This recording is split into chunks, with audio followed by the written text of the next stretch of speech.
Ok, empecemos. Capítulo 2. Vamos a ver programación orientada a objeto. ¿Ya? ¿Qué es? Vamos a empezar definiendo qué es la programación orientada a objeto. Es un paradigma de programación. O sea, es un modelo, o si quieren, es un estilo de hacer programas. Ustedes cuando hagan programas van a tener un estilo. ¿Ya? Y uno de los estilos que pueden elegir puede ser el estilo programación orientada a objetos. Pueden usar ese paradigma, hay otros más obviamente, pero este es el que se está usando bastante hoy en día. No es que sea nuevo, es antiguísimo, pero se está usando actualmente mucho. ¿Ya? En los lenguajes últimos se está usando la programación orientada a objetos. Lo que sí hay que ahora entender qué dice, pues, ¿no? Este nuevo paradigma, qué es lo que dice, cuáles son sus reglas. Habría que ver las guías, ¿no? Como dice acá, las guías sobre programación orientada a objetos. Lo que podemos empezar diciendo que la programación orientada a objetos se basa en el concepto se basa en clases y objetos. Obviamente, objeto bonita, porque su nombre así lo dice, ¿no? Para programación orientada a objetos, ¿cierto? Programación orientada a objetos. Entonces, esa O, la última O es de objeto, por lo tanto, este es el protagonista en este paradigma. Los objetos. Puede ser que con un objeto resolvamos el ejercicio, o con dos, o con n objetos. Dependerá del problema, pero el objeto se llevará la flor, se llevará los créditos, ¿ya? Se llevará, digamos, todo el premio, los objetos. Ahora, vamos a ir viendo de a poquito, pero no se olvide, la programación orientada a objetos se basa en clases y objetos. En esos dos, ¿ya? Un poquito de historia. A lo largo de la historia, bueno, han ido surgiendo diversos tipos de paradigmas para programar. Por ejemplo, para nombrar uno, el paradigma secuencial, como el lenguaje COBOL que todavía se usa, pero menos, pero hay todavía. O el paradigma procedimental, como el BASIC, el C, que estaban basados, donde se centraban más que todo en la lógica, o una separación con los datos. Bueno, los más modernos, ustedes han visto que siempre estos están en el top 10 de hace años ya, 10 años que se mantienen ahí. El Java, el C Sharp, que es lo que vamos a ver nosotros, el Python. Bueno, ellos, entre otros, ¿no? Y la mayoría de los buenos lenguajes están basados en el paradigma programación orientada a objetos. ¿Ya? Entonces, este paradigma es muy usado actualmente. Entonces, lo que tenemos que aprender es esto, ¿no? Las guías. ¿De qué trata este paradigma? Entonces yo tengo que entender eso y después aplicar. En todos los programas que haga tengo que aplicar lo que PO nos dice. De ya nos ha dicho, se basa en clases y se basa en objetos. Bien, sigamos leyendo un poquito de teoría. No vamos a hacer mucha teoría, solo un poco, pero la necesaria. ¿Alguno pendiente? Siempre hay, ¿no? Huertas, Cristian, Morales, Flores. Ok. Bien.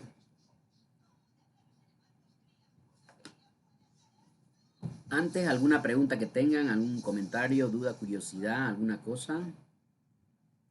Antes de continuar. Nada.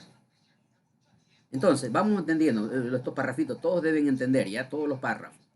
Un programador diseña un software, o sea, un programa, ¿no? Organizando piezas de información o, en otras palabras, organizando datos y comportamiento, que también lo podíamos, mejor en vez de comportamiento, podemos decir programas pequeños. Entonces, un programador, estamos hablando de PO, ¿ya? De PO. Un programador diseña un programa software, claro, organizando los datos y los programas. Obviamente los programas se relacionan con los datos, estos están relacionados, programas y datos están relacionados, como por ejemplo la actividad 2 tenía datos como nombre del empleado, género, sueldo, y el programita, la lógica, hacía que comparemos los sueldos hasta encontrar el sueldo mayor, ¿no es verdad? Entonces son programas que se relacionan con los datos. No es que nosotros metemos unos datos y programamos con otros datos, no. Normalmente ellos están relacionados, ¿ya? Entonces, no se olvide, el programador lo que hace es eso, pensar en dos cosas. Antiguamente solo se pensaba más en la lógica, o si se pensaba en los dos, se lo hacía por separado. Ahora, en este paradigma, se piensa en los dos, juntos, ¿ya? Y esos dos, datos y programas, están guardados en una plantilla, en una plantilla. ¿Alguien me puede decir qué entiende por plantilla? ¿Qué será plantilla?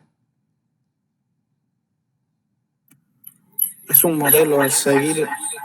Ya, un modelo puede ser, claro, un modelo. Por ejemplo, en páginas web, el chiste es comprarse una plantilla, ¿no es verdad? O crearse una plantilla.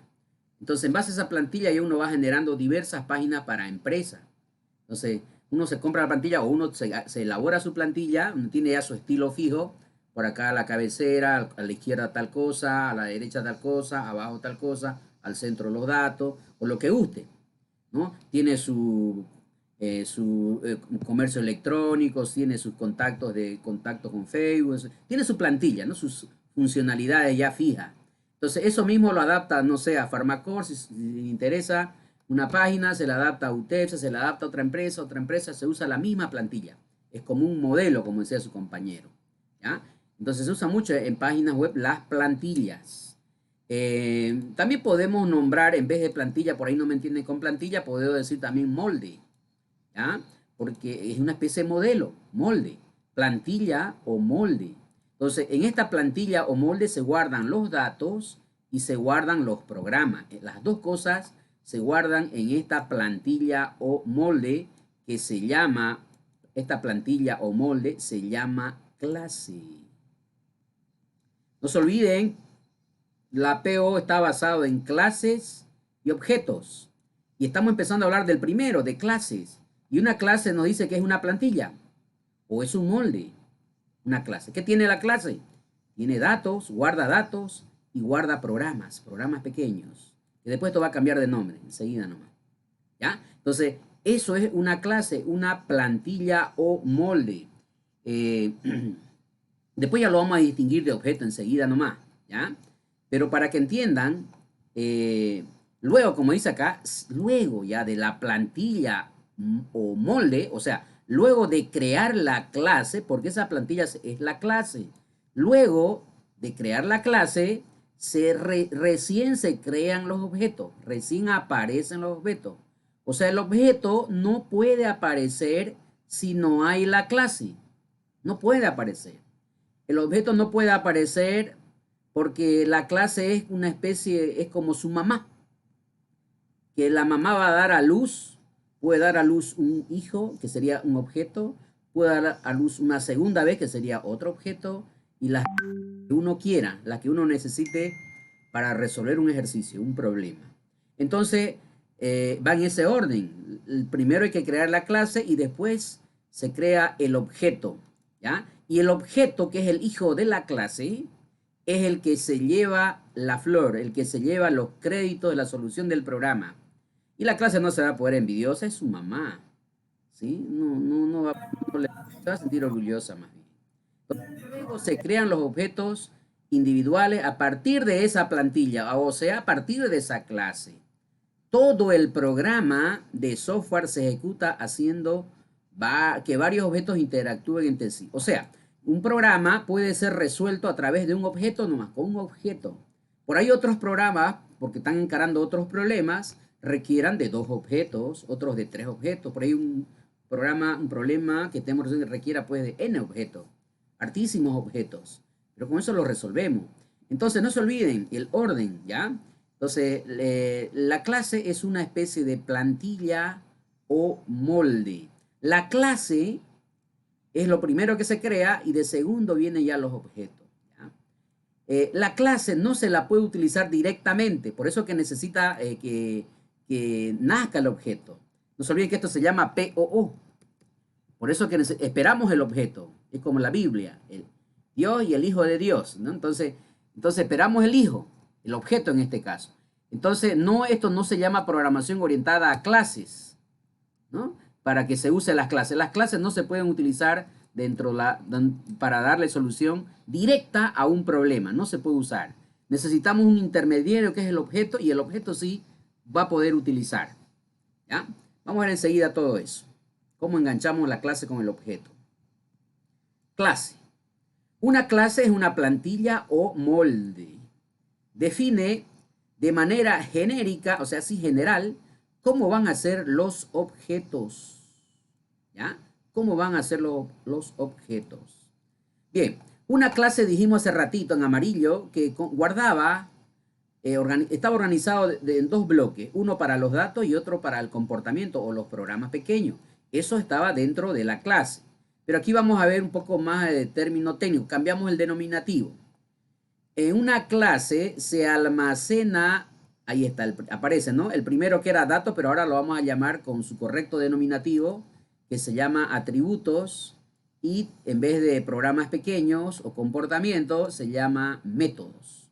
Entonces una clase está organizada en dos bloques. Una para guardar los datos, que acá lo llamamos atributos, y en el otro está la lógica, los programas, que lo vamos a llamar métodos. Atributos y métodos. ¿Ya? Bien, vamos a denominar acá a UML, porque UML es un lenguaje de modelado unificado. Lenguaje unificado de modelamiento también se puede pronunciar.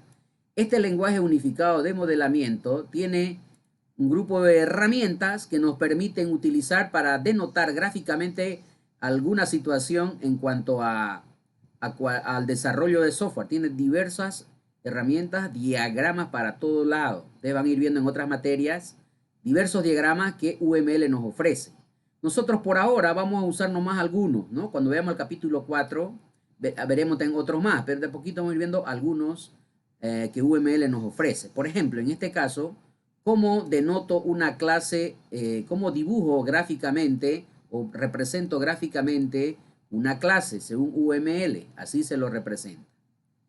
Pueden ver, este es un rectángulo con esquinas redondeadas, ¿no? Cuando le digan, a ver, dibuje una clase, así lo tienen que dibujar.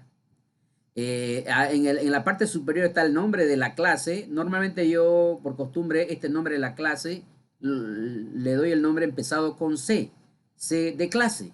C y después coloco ya de acuerdo al problema alguna palabra.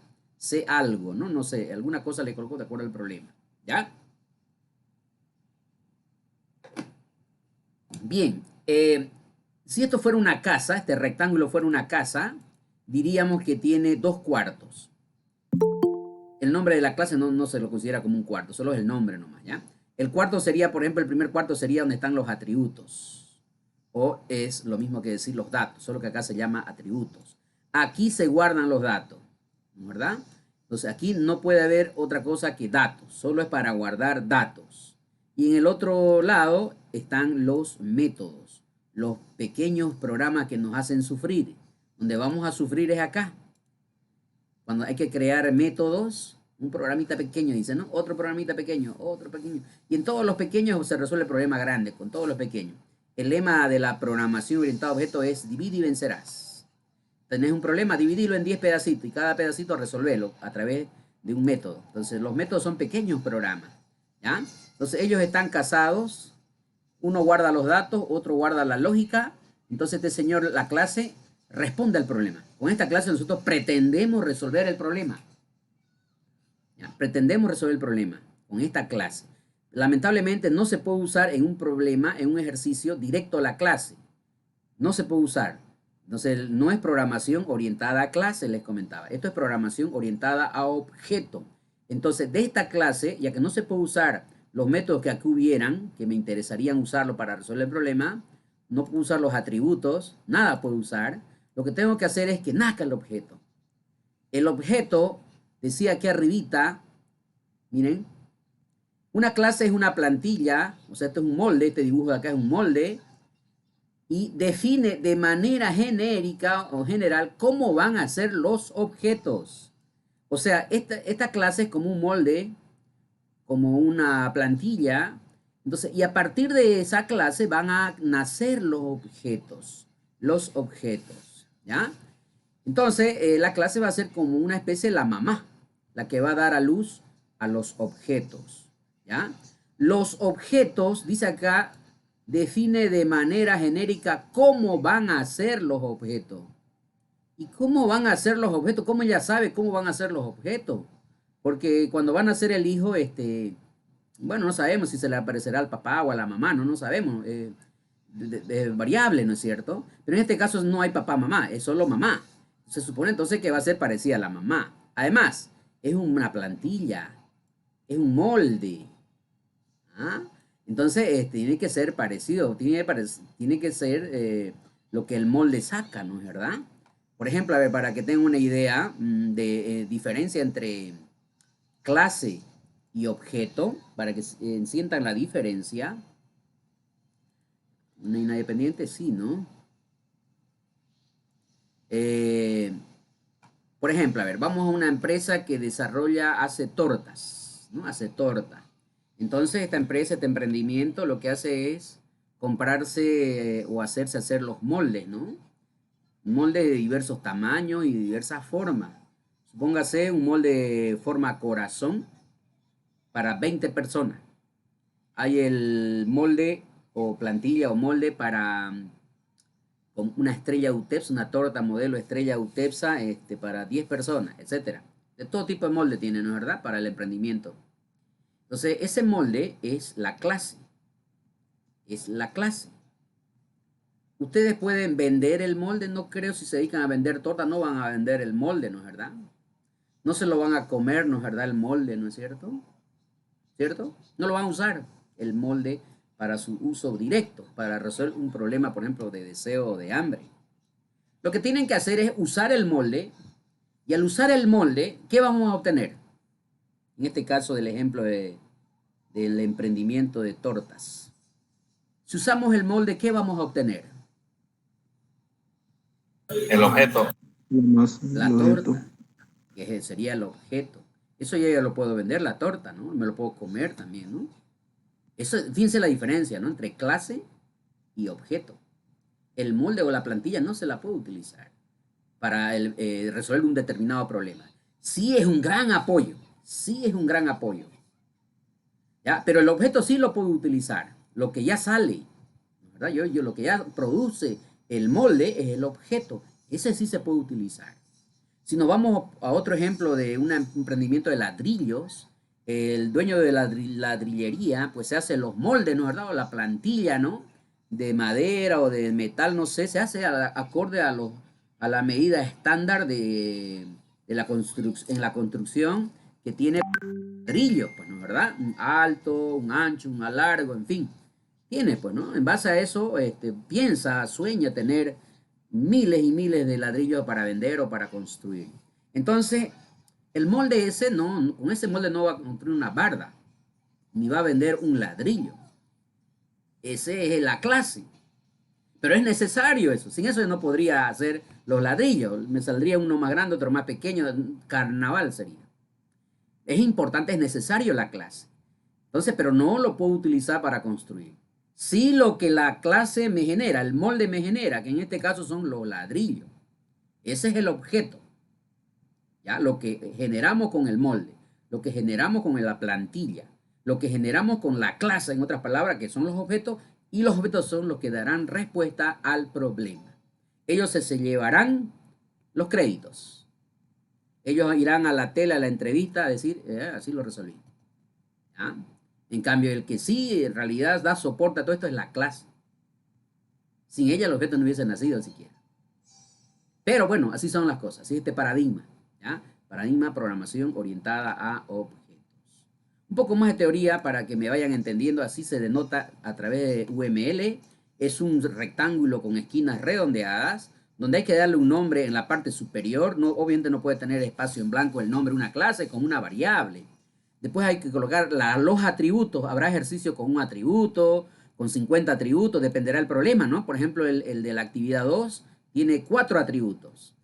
O sea, 4 datos, que es lo mismo, datos o atributos. Entonces tendría 4 atributos acá.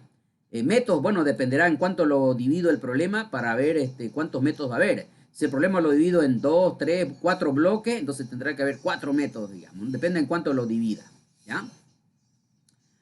Ejemplo, aquí les presento otro ejemplo para que me vayan captando. Una clase, por ejemplo, si queremos hacer una clase para representar a los animales, podría llamarla C animales. Clase animales significa C de clase, ¿no? Yo acostumbro así, pero el nombre en realidad es como las variables, depende del programador. Ustedes quieren ponerle X y Z, le ponen. Pero siempre hay que ir más o menos de acuerdo a lo que va, a lo que va a ser su contenido, ¿ya? Entonces yo le pondría, yo normalmente acostumbro así, ¿no? Una C adelante, C de clase, y después ya le coloco el texto que acompañe a los datos que vamos a guardar. En este caso, la clase se llama C animales y tendría dos atributos. Aquí dice debe tener una serie de atributos, dependerá del ejercicio, ¿no? En este caso, guardaría el nombre del animal y la edad, ¿no? Y una serie de comportamientos que son los métodos o los programas, ¿no? Como por ejemplo podría decir que tenga el método caminar, el método comer, en fin, dos. Y si eso lo quiero expresar gráficamente, le diría, lo haría así. Ahí está la clase, están los dos atributos, nombre y edad, y está dos métodos, uno que permite caminar y otro método que permite comer. Entonces, esta es la clase, es el molde, la plantilla. Esto no se puede usar directo. Lo que tiene que pasar es que nazca el objeto. Ya el objeto, si esta clase da a luz, nace, aparece un objeto, ¿ya? Si da luz otra vuelta, pues aparece otro objeto, y así lo que uno necesite. Un objeto podría ser un animal cualquiera. Por ejemplo, en esta imagen, la clase es la que está en el medio, la clase animal. Esa es la clase. Y los que derivamos de la clase, lo que generamos con la clase ya son animales. Por ejemplo, un perro, un gato. Ese perro, al nacer de esta clase, el objeto perro, por ejemplo, va a tener un nombre, va a tener una edad, va a tener un método que le permita caminar, un método que le permita comer. La clase, pero no la clase, el objeto perro lo llamaría o perro. El objeto gato, que está a la derecha, igual. Si este objeto va a nacer de esta clase, entonces el objeto gato sería llamado o gatos, acá, o gatos, y tendría un nombre, tendría una edad ese gato, tendría un método que le permite caminar y un método que le permite comer, ¿no? Entonces aquí tenemos, por ejemplo, perro, que tendría el dato Pancho como nombre y 4 años de edad. O el gato, ¿no? Paco, y 3 años de edad. Y los métodos comer, caminar. Entonces, los objetos, como decía aquí arriba, la clase define de manera genérica cómo van a ser los objetos. ¿Cómo van a ser? ¿Cómo es eso? O sea que la clase, si la clase es así, los objetos van a tener la misma cara. La misma cara. Si la clase tiene dos, pueden ver ahí, dos atributos, dos métodos, los hijos de acá, porque este es un molde, los hijos de acá de esta clase, los objetos que saquemos, sea uno, sean 100, ¿qué cara van a tener? ¿Quién me dice? Los objetos que saquemos con ese molde. Van a ser iguales. Iguales. Lo único que va a variar es su nombre, porque todos son independientes. Todos son independientes. ¿Ya? El uno se llamará, por ejemplo, objeto 1, el otro objeto 2, objeto 3, o si quieren, objeto perro, objeto gato, objeto elefante, objeto, no sé, otro animal. Entonces, lo único que va a variar es su nombre, porque tiene que distinguirse uno del otro. Después, lo demás tiene que tener los mismos atributos, los mismos métodos.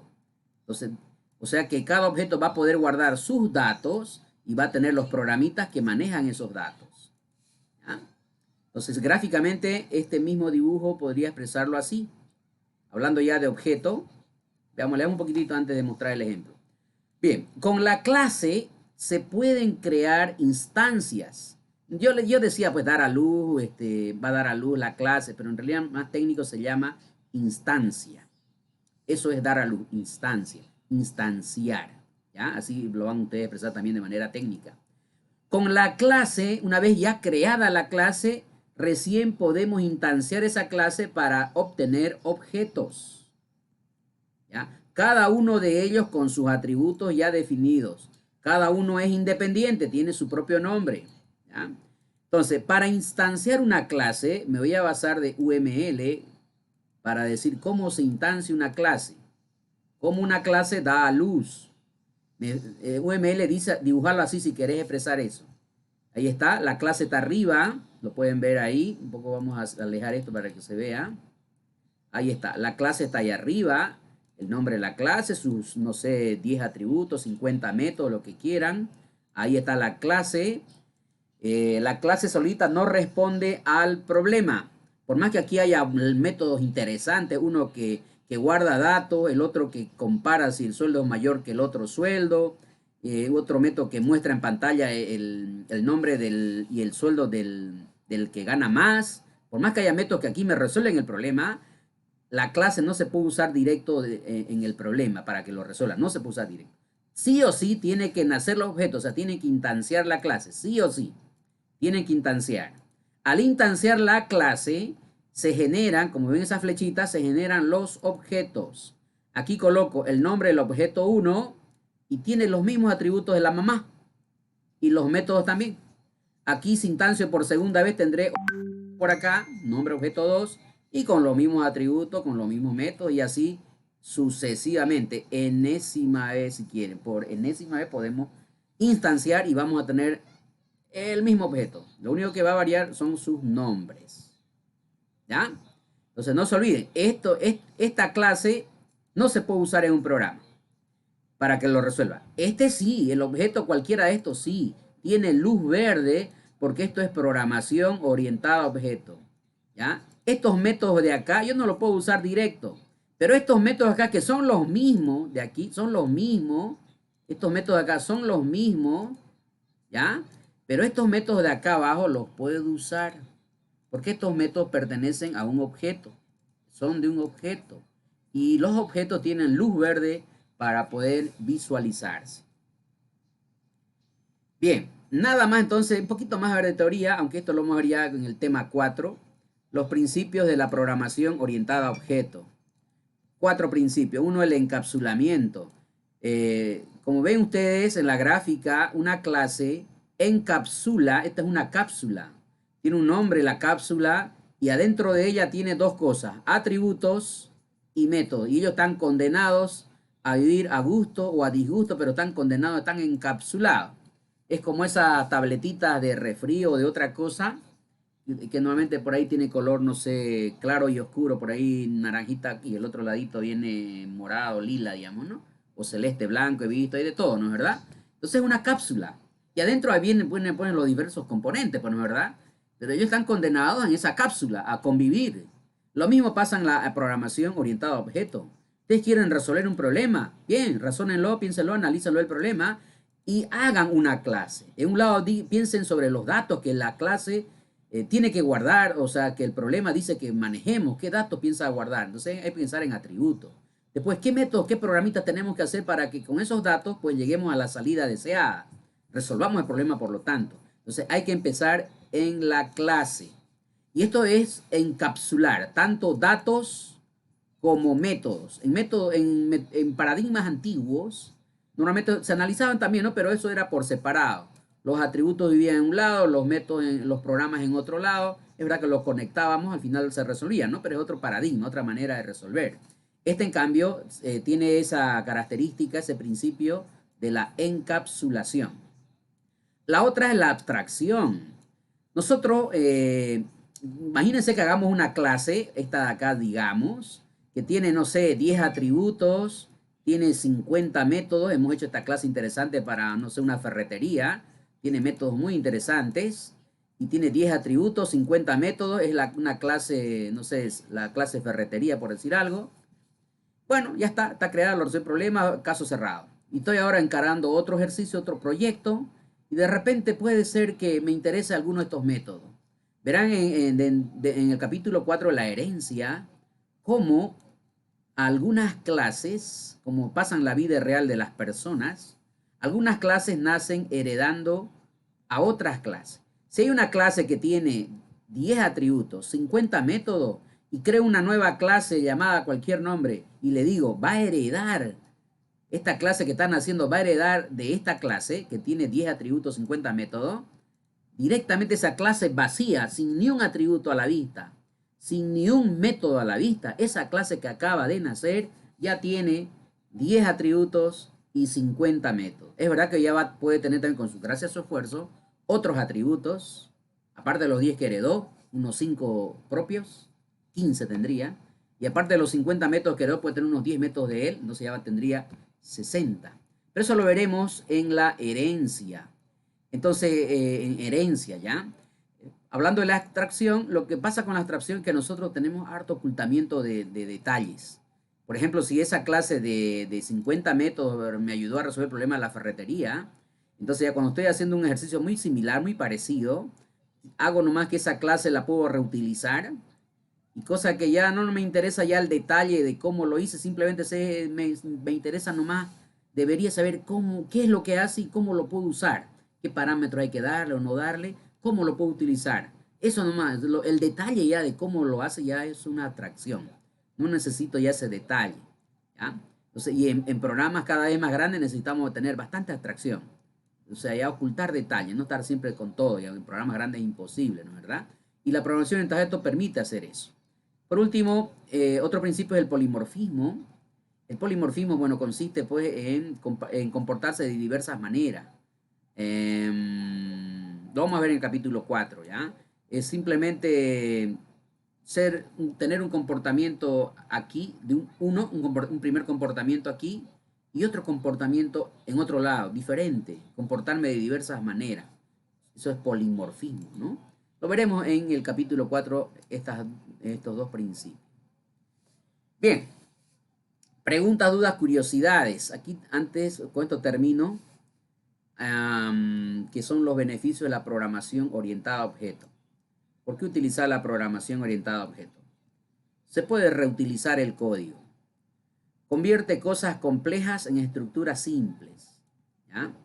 Divide y vencerás, en otras palabras. Divide y vencerás. Evita la duplicación del código. Permite trabajar en equipo. Claro, imagínense que tienen un grupo de 4 personas y el problema entonces lo divide en 4 pedazos. Cada pedazo va a ser resuelto por un método. Entonces podemos decir, vos haces el método 1, yo el 2, el otro el 3 y así se reparte, ¿no? Se puede trabajar en equipo. Al estar en la clase bien estructurada, permite también la corrección de errores. Imagínense que el cliente no dice, ¿sabes qué? Tus atributos, 5 datos que pide el programa, también 5, pero me gustaría que le aumentes 2 o quítale 1, no sé, alguna cosa. Entonces yo voy directo al lugar para corregir algo, hacer un mantenimiento. O si un método me dice, ¿sabes qué? Calcula bien, pero me parece que ahora por esta promoción de fin de año vamos a cambiarle la tablita de rebaja. Ah, bueno, entonces ya tengo que ir directo a donde tengo que ir, ¿no? Entonces todo está organizado. Los datos a un lado y los programas en otro lado. Entonces todo está bien organizado. O sea, facilita el tema de la corrección de errores. Protege la información. Como están encapsulados, por default los atributos, los datos, son de carácter privado. O sea, de afuera no pueden acceder a los atributos. Es verdad que uno después le puede decir public, pero por default vienen privado. Y los métodos vienen públicos para que podamos acceder desde el programa ya para poder llamarlo. Entonces, de esa manera, esa encapsulación con esas características, podemos decir que protege la información. La abstracción nos permite construir sistemas cada vez más complejos, claro que sí. Mientras el problema crece, entonces ya nosotros nos olvidamos del detalle, ¿no? Hacemos de la manera más sencilla y más organizada. Bien, esa es la teoría de programación orientada a objetos. A medida que vamos avanzando, vamos enseñando algunas cositas más que sean necesarias. Pero por ahora, la base solo es esa, ¿ya? Preguntas, dudas, curiosidades, alguna pregunta que tengan. Ingeniero, yo tengo una pregunta. ¿Ese documento lo tenemos para descargar ahí en la plataforma? ¿A este Word? Sí, ese Word. No está, pero lo podemos subir, ¿no? Después lo podemos llevar a la plataforma. Ya, gracias. ¿Alguien más? No, pero ustedes googleenme, programación orientada a objetos. Yo también lo voy a subir, ¿no? Pero a ver, vamos a googlear. A ver, curso. POO. Cerca, ¿no? De 1 millón, dice, ¿no? Y medio. Yo no sé mucho de ver los videos, pero hay PO con Java, con Python, Introducción a la programación orientada a objetos. Curso de programación orientada a objetos. No, en C Sharp.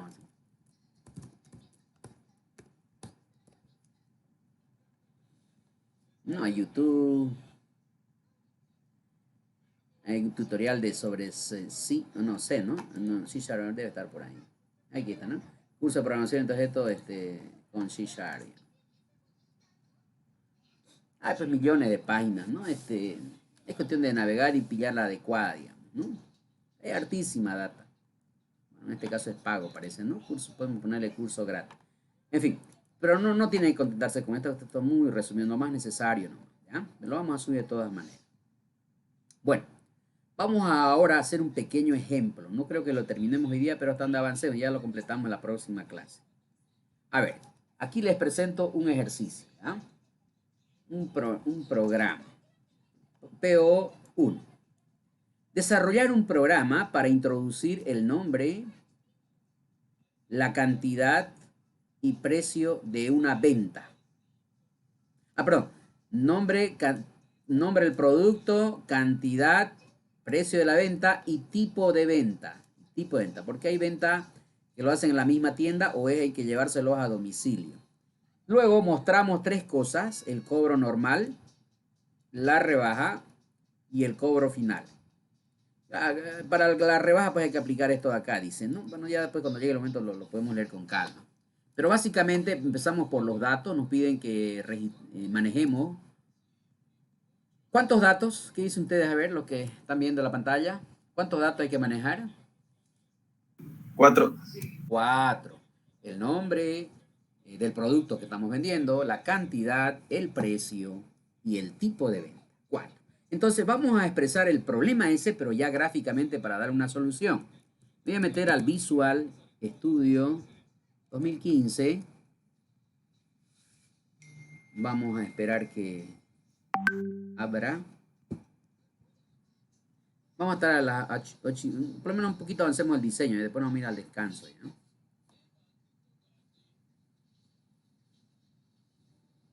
¿Alguno pendiente? A ver. Ingeniero, escucha, Diga nomás, diga nomás. una consultita, ¿cuál sería mejor instalar, el Enterprise o el Professional? Yo lo tengo el Enterprise, igual va a funcionar, ¿sí? Yo lo tengo el Enterprise. Obviamente, algunas limitaciones puedo tener en vez del profesional. Yo instalé el Enterprise, como puede ver acá arriba. El Enterprise 2015. ¿Ya? Bueno, aquí está. Esta es la cara del Visual Studio. Ustedes le van a dar nuevo, no es programa, ¿no? Nuevo proyecto, ¿no? Proyectos se llaman acá.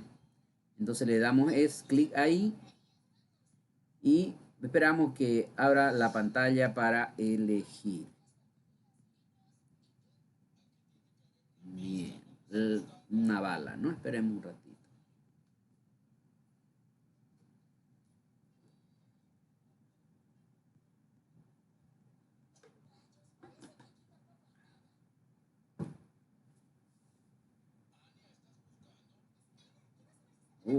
Está actualizando, parece.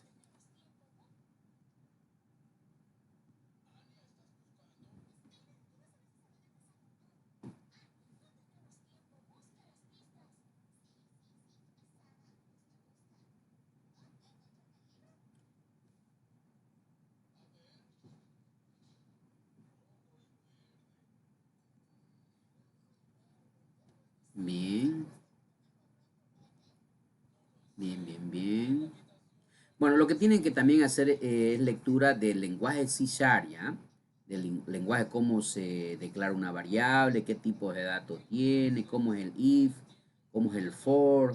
Esas cositas hay que leer del C#. Pueden ver acá en las diversas plantillas los lenguajes que tenemos para elegir acá en el Visual Studio, ¿no? Un montón de lenguajes, miren. Entonces nosotros vamos a elegir el Visual C#.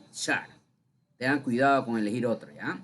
Y dentro de C#, como pueden ver, hay diversos tipos de aplicación. Esto ponemos para hacer web, aplicaciones web acá en C#, digamos. Hay diversos tipos de aplicaciones. Miren el WSF que van a ver en otra materia también.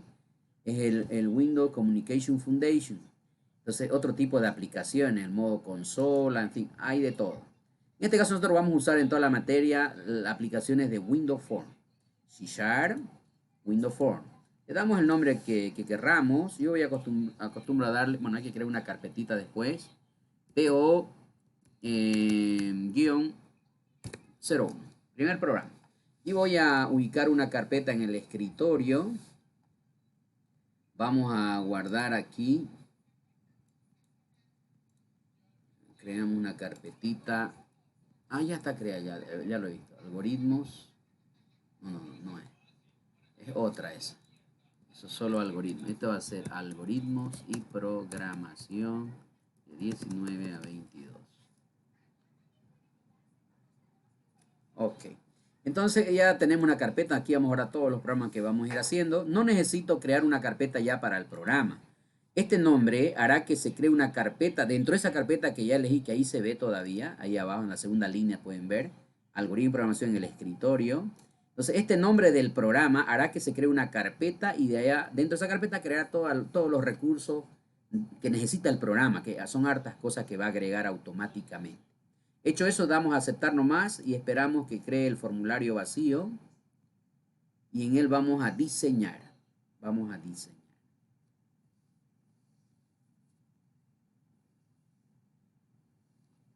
Esperemos ahí, está creando el proyecto, está agregando un montón de cosas. Es que a nosotros nos hace bastante abstracción, o sea, nos oculta hartísimos detalles.